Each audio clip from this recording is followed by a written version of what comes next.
MiG-17.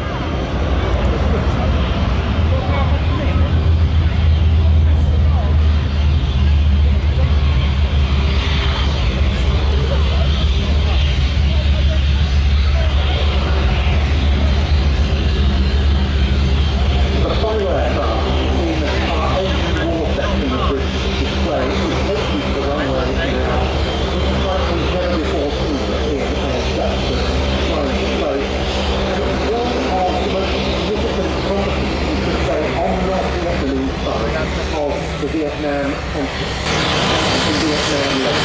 Right now, the government of Soviet will fight.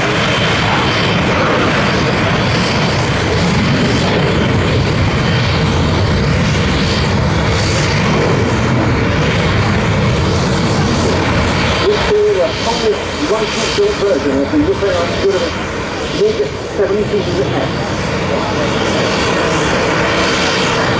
Supersonic dash capability in a shallow dive, and the MiG-17F became the most numerous of all versions.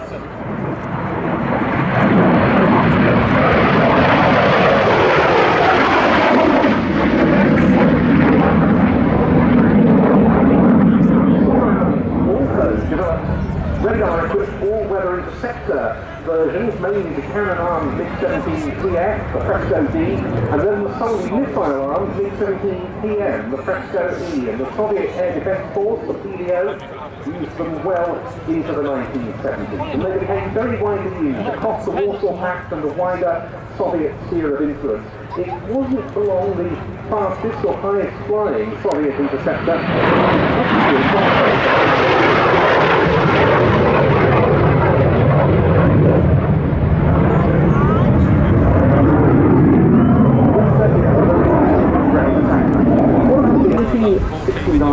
Ex-Syrian MiG-17Fs were exploited by the Americans under programs codenamed Half Drill and Half Ferry.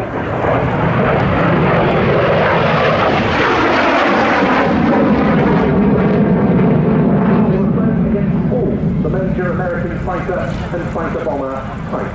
And one US Navy report from a tactical evaluation said every Navy pilot engaged in the project lost his first engagement with the Fresco C. In fact, it was recommended by the US Navy that its A4 Skyhawks, A6 Intruders, and A7 Corsair II pilots should not engage the MiG-17.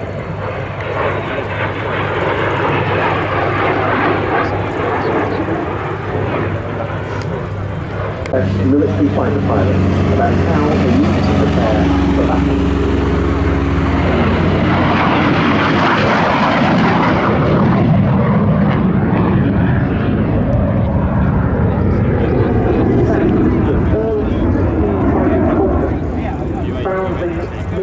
A challenging adversary in what American pilots used to call a telephone booth fight, close in, turning and burning.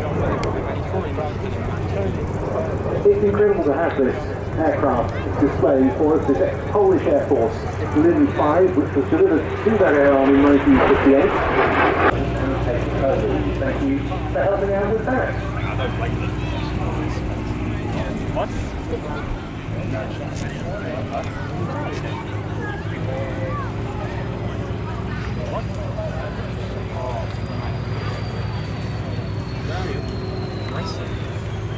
Can you hear me? Yes, I can hear you.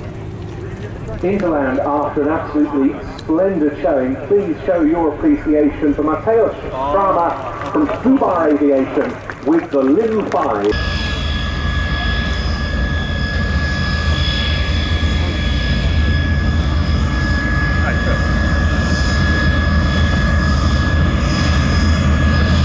In our American theme of the show today, it's appropriate to have a quick special, albeit very highly modified one in the show, because this is, of course, an American design first flew in 1944 in its original form.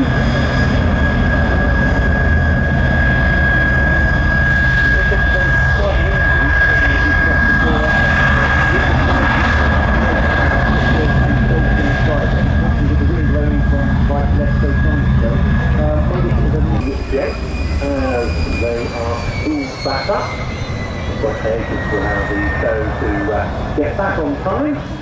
We're going a little early. Harry. That's very good, yeah. When it comes to soft